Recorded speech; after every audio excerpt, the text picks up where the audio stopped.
VOA Afrique. L'Éthiopie et l'Érythrée ne sont plus en guerre, mais quelles étapes les deux pays voisins doivent-ils franchir pour consolider la paix entre eux?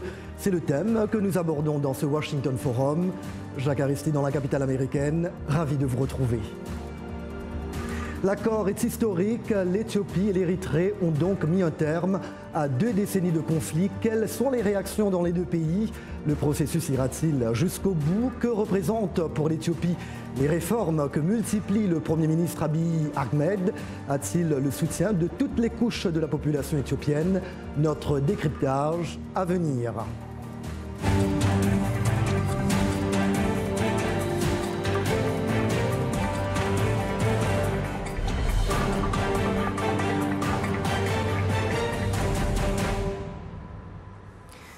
Bienvenue et mille merci pour votre fidélité à VOA Afrique.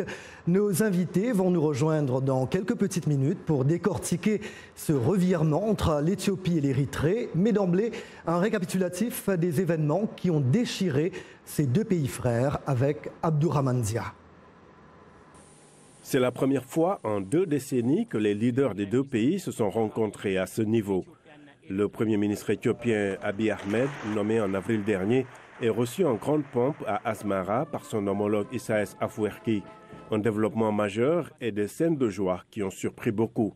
Les deux voisins se sont livrés une guerre meurtrière qui a coûté la vie à environ 80 000 personnes, selon certaines estimations, dans les années 90. L'Érythrée a arraché son indépendance à l'Éthiopie au terme d'un accord en 1993, mais la tension n'était pas pour autant retombée. Plusieurs conflits frontaliers les ont par la suite opposés, malgré les multiples médiations des Nations Unies et de l'organisation régionale IGAD. Pour l'Éthiopie, en pleine croissance économique mais enclavée, ce dégel est une bouffée d'oxygène, comme le dit le ministre éthiopien des Affaires étrangères, Workneh Gebeyehu. L'une des choses sur lesquelles nous nous sommes entendus, c'est de travailler sur le transport.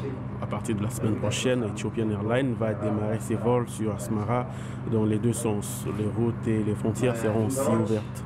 L'enjeu économique pour Addis Abeba, c'est l'accès au port érythréen. Les populations, elles, approuvent ce rapprochement. Mon père est mort dans la guerre entre ces deux pays. Il a sacrifié sa vie pour la paix. J'aurais aimé qu'il soit là aujourd'hui pour voir ça. Nous avons déjà prévu avec des amis de visiter nos frères et sœurs à Asmara. Nous sommes très heureux. Je suis très heureux. Ce retournement de situation rapide est favorisé par l'arrivée d'Abiy Ahmed aux affaires. Ce 12e Premier ministre éthiopien, qui n'a que 42 ans, est présenté comme un réformiste et un pragmatique. À l'interne, il a initié des réformes politiques qui ont abouti à la libération de centaines de prisonniers politiques et au rapprochement avec l'opposition armée. Avec l'Érythrée, ce ne sera certainement pas la réunification, mais ce rapprochement aidera Asmara à sortir de son isolement diplomatique et Addis Abeba pourra poursuivre son développement économique. Abdourahmane Dia, merci bien Abdou. Il est l'heure maintenant d'accueillir nos invités. Avec nous au téléphone, la journaliste éthiopienne Tsigé Sheferor. Elle est basée à New York, mais se trouve en ce moment dans le Connecticut. Via Skype de Dakar, la capitale sénégalaise, Ibrahima Khan, directeur du bureau de plaidoyer de l'Open Society Foundations auprès de l'Union africaine. De notre studio à Paris, Roland Marchal, chercheur au Centre d'études et de recherche internationale de Sciences Po Paris. Il est spécialiste des conflits africains. Et avec moi, sur ce plateau à Washington, Samuel Gebrou, un jeune Éthiopien qui a vécu les séquelles de la guerre, qui a opposé son pays à l'Érythrée. Mais d'abord, cap sur Addis Abeba, où nous attend au téléphone notre correspondant, Getachew Tedla. Comment les Éthiopiens vivent ce rapprochement avec l'Érythrée? Oui, la visite officielle du Premier ministre éthiopien Abiy Ahmed en Érythrée, qui a été annoncée par la télévision d'État à la dernière minute, certainement par mesure de précaution, a été ici à Addis Abeba la grande surprise pour le public. Sinon, plus, la surtout surprenante, de la manière comment il a été reçu à Asmara, capitale d'Érythrée, par le chef de l'État, Isaias Afwerki. L'enthousiasme régner au sein des citadins et on a vu des mères pleurant en sanglots. À Asmara, il y a de quoi. Quand on songe à l'endoctrinement de leurs enfants par plaque tournante sur le qui-vive pour un combat éventuel contre l'Éthiopie dans leur zone frontalière, tampon, la contrée de Badimé, juste là, no man's land. Cette visite a été donc un soulagement pour une population dont elle aspirait avant tout, des deux côtés, la paix durable et la stabilité. Soulagement des populations. Mais y a-t-il des voix discordantes qui se font entendre tant en Éthiopie qu'en Érythrée? Ici à Addis Abeba, dans sa majorité, la population, considérant que c'était une séparation forcée au départ avec les Érythréens, estime que c'était sans aucune raison fondamentale, émanant des aspirations politiques personnelles des cliques au pouvoir. C'est la reprise des relations diplomatiques, le vol aérien reliant les deux pays, les lignes téléphoniques reprenant déjà leurs fonctions, signe de cordialité entre les deux peuples. Il ne reste pas moins que ceux qui avaient participé au combat il y a 20 ans et qui se sont soldés par une dizaine de milliers de morts des deux côtés se demandent pourquoi alors de ce sacrifice. Doublé des mécontents, profiteurs du régime précédent, caractérisé surtout par la corruption sans borne. La diplomatie de réciprocité exige, on s'attend dans les jours qui viennent, la visite du président Isaias Afwerki en Éthiopie. Getachew Tedla, vous êtes le correspondant de VOA Afrique dans la capitale éthiopienne. Je vous remercie. Tsigé Shiferor, je me tourne maintenant vers vous. Cette normalisation des relations avec votre voisin érythréen était inconcevable il y a encore quelques mois. Comment expliquez-vous ce retournement de situation? Mon interprétation personnelle, c'est tout simplement le fait que en choisissant un nouveau Premier ministre qui est issu d'un groupe ethnique qui n'a absolument rien à voir avec les Tigréens du Nord et a bénéficié l'Éthiopie. Il est arrivé, vous l'avez mentionné un peu plus tôt dans votre reportage, c'est un homme qui est beaucoup plus jeune, c'est un homme qui comprend le contexte politique et qui comprend aussi que ce n'est pas dans l'intérêt de son pays, l'Éthiopie, de rester enclavé, de rester isolé de son voisin du Nord et que le bon sens, en fait, l'a emporté. Alors en fait, depuis son arrivée à la tête du pays en avril dernier, le Premier ministre Abiy Ahmed n'arrête pas d'annoncer des changements en profondeur.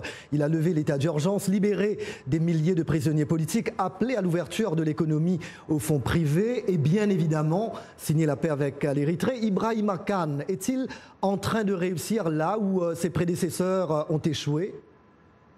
Je l'espère bien parce que aujourd'hui, il personnalise un vœu de tous les Éthiopiens de changer de direction la manière dont le pays fonctionne.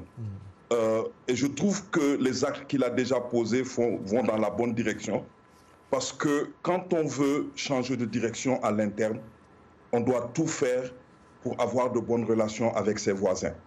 L'Éthiopie est dans un contexte géopolitique très difficile. Vous avez comme voisin la Somalie, vous avez comme voisin le Sud-Soudan, vous avez comme voisin le Soudan, et vous avez aussi comme voisin Djibouti qui est en conflit avec l'Érythrée. Donc si vous voulez vraiment mettre en œuvre votre politique interne, vous devez créer une situation de dégel avec vos voisins. Et je pense que c'est ce qui explique l'acte en direction de l'Érythrée, qui a bien sûr une composante économique que votre correspondant a expliqué. Et je trouve que l'axe qu'il a pris, surtout d'abord libérer les prisonniers, s'attaquer aux problèmes des droits de l'homme, c'est un moyen aussi de susciter à l'intérieur du pays un sentiment de libération, un sentiment de liberté.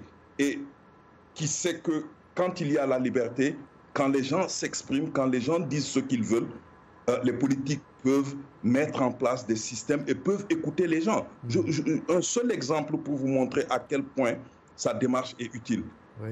Depuis qu'il est devenu Premier ministre, le Parlement a retrouvé sa vocation. C'est le lieu où le Premier ministre vient discuter avec la totalité des députés et les députés posaient des questions qu'ils n'auraient pas pu poser il y a 5 ou 6 ans. Ça montre que si on crée un espace de liberté, un espace de démocratie, on peut jeter les bases d'un nouveau départ dans un pays comme l'Éthiopie qui en a tant besoin. Samuel Guébrou, nous voyons que grâce à cet accord paraphé en début de semaine, des familles se parlent enfin après 20 ans de séparation. Mais y a-t-il encore des obstacles à lever pour oublier les tensions passées? Oui, en fait, comme M. Getachew l'a dit, c'était une séparation forcée. Une séparation de deux familles, deux membres de la famille qui se sont séparés. Et la plupart des fois, on trouve toujours cette ségrégation qui est toujours présente de la part des Érythréens vis-à-vis des Éthiopiens. Et encore plus pire, s'il y a des métis, parents, père éthiopien ou mère érythréenne, à la fin, ces gens-là sont acceptés nulle part. Ils sont dans le contexte éthiopien, ils se sont encore toujours dit « t'es pas 100% éthiopien ». Et du point où, de temps en temps, on peut voir que même si cette amitié, longtemps étant clandestine, parce que cette amitié entre Éthiopiens et Érythréens, même au dehors du pays, a toujours été vue clandestine. Grâce à ça, ça change, ça devient de plus en plus ouvert, mais ceci seulement pour la génération qui a vu le changement. Pas la génération qui a perdu la famille dans la guerre, des générations qui ont dû quitter leur pays. Pour eux, je crois que c'est un peu difficile de passer ce tas. Alors le chef du gouvernement éthiopien est également confronté au mécontentement de certains Éthiopiens, en particulier au sein de la minorité tigréenne vivant près de la frontière, minorité qui est opposée à la rétrocession de territoire à l'Érythrée. Roland Marshall, la participation des Tigréens sera-t-elle vitale pour mettre en œuvre la paix ? Elle sera vitale, mais je crois qu'il est important de se rappeler aussi que le conflit entre Érythrée et Éthiopie était un conflit avec des causes complexes. Ce n'est pas simplement un problème de frontières. Oui. C'est un problème, c'était également une question de politiques économiques qui étaient divergentes, notamment après la création d'une devise érythréenne, le NACFA. C'était également une différence très forte sur la vision régionale et l'importance que chacun des deux pays devait avoir dans la région. C'était aussi le statut des communautés érythréennes qui vivaient en Éthiopie. Donc, plus évidemment les relations que dans la guerre jusqu'en 1991, les nationalistes érythréens avaient eu avec d'autres composantes des mouvements armés éthiopiens. Donc, si vous voulez, je comprends et je partage l'enthousiasme actuel. Je crois que la stratégie du Premier ministre, c'est effectivement de susciter chaque jour de nouvelles réformes et d'une certaine façon d'empêcher une opposition de se coaliser sur quelque chose de précis, puisque la carte politique est en train de changer pratiquement jour après jour. D'un autre côté, il faut se souvenir que c'est pas simplement un voyage, c'est pas simplement la reprise éventuellement d'échanges économiques dont on va voir comment ils vont être organisés. Ethiopian Airlines doit atterrir à Asmara. Quelles vont être les taxes? Y aura-t-il des visas pour les voyageurs? Ce sont des questions aussi basiques que ça qui doivent être réglées. Et puis derrière ça, il y a tous les problèmes politiques que j'ai mentionnés. Je crois aussi, je le dis très vite, que d'un point de vue interne, il faut quand même se souvenir que le régime éthiopien, dans sa phase développementaliste, a créé de fait ou a suscité un certain nombre, volontairement ou non, un certain nombre de conflits locaux sur les problèmes de la terre, sur les questions d'organisation administrative.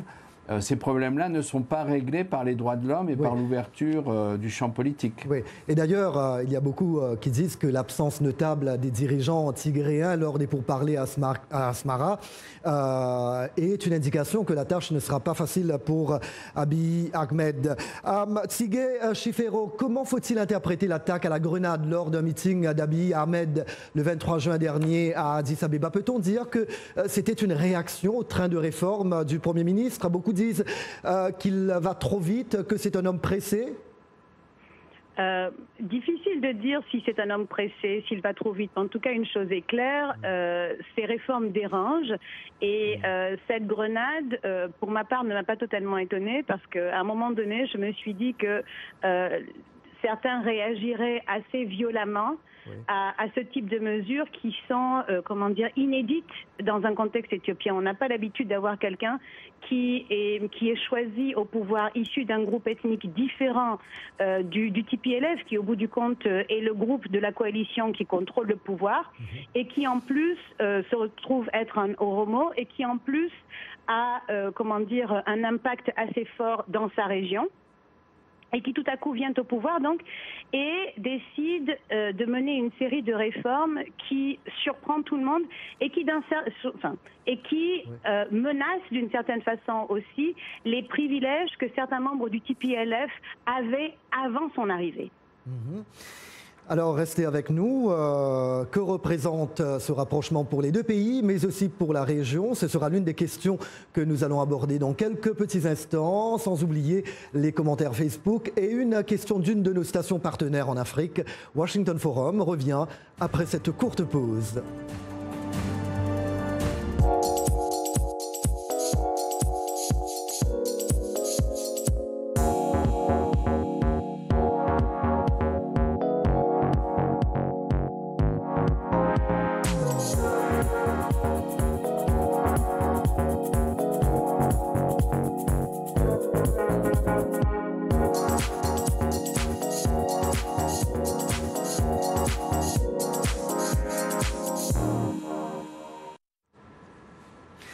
Jacques Aristide avec vous, merci d'être toujours avec nous dans Washington Forum. L'Éthiopie et l'Érythrée se sont mis d'accord pour renouer leurs relations diplomatiques et ouvrir leurs frontières après des décennies d'hostilité.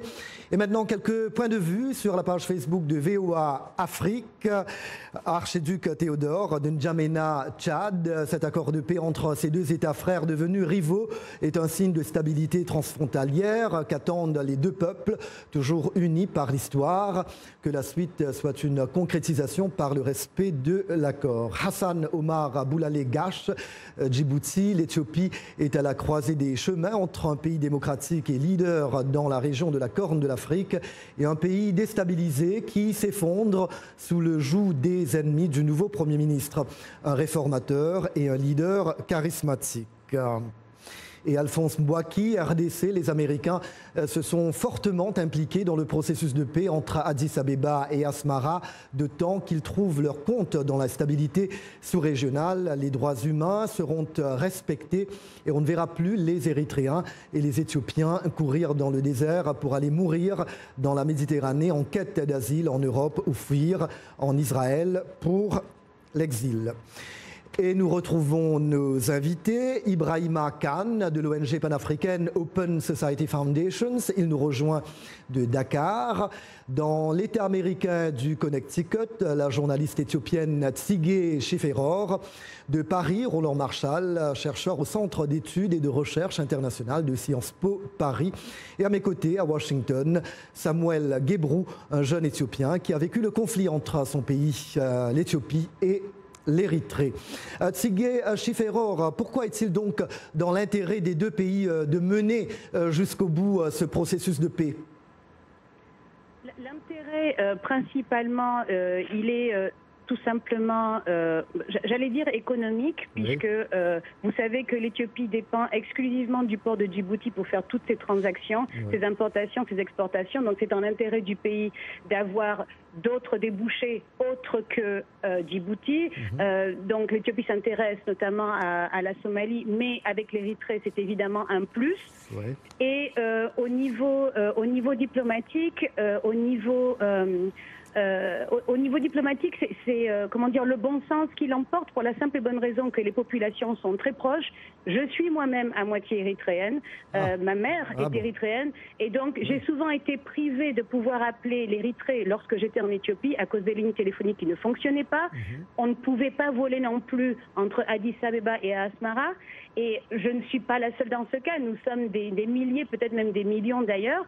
Donc si vous voulez, il était évident qu'à un moment donné, il fallait que cette animosité entre les deux parties s'arrête Et je pense pour ma part que d'avoir un Premier ministre qui est issu de groupes ethniques qui n'ont rien à voir avec ce conflit est en réalité une bénédiction pour le pays. Il est à la fois Amhara, il est à la fois Oromo, il est à moitié chrétien, il est à moitié musulman. Et c'est surtout quelqu'un qui a étudié la résolution des conflits. Et on a vraiment l'impression, en tout cas, que depuis qu'il a son poste de Premier ministre, il essaie effectivement de façon pragmatique, de façon pratique, de résoudre les conflits, en commençant par celui-ci et en espérant peut-être qu'il pourra résoudre les autres aussi. Évidemment. Alors, place maintenant à une question que nous propose l'une de nos chaînes partenaires. Nous écoutons.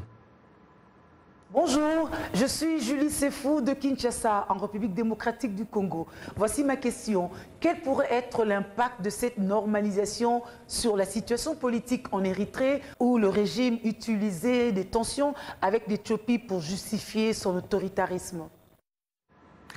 Question donc de Julie Sefou, rédactrice en chef à B1 TV, notre station partenaire à Kinshasa. Roland Marchal, question bien pertinente de ma consoeur.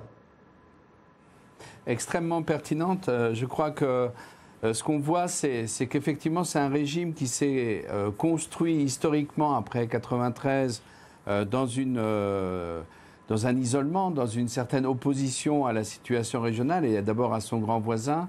Sa capacité de changer, elle va être surtout liée aux initiatives que prendront ou que ne prendront pas les dirigeants actuel du pays. Alors, on voit bien ce qu'il faudrait faire.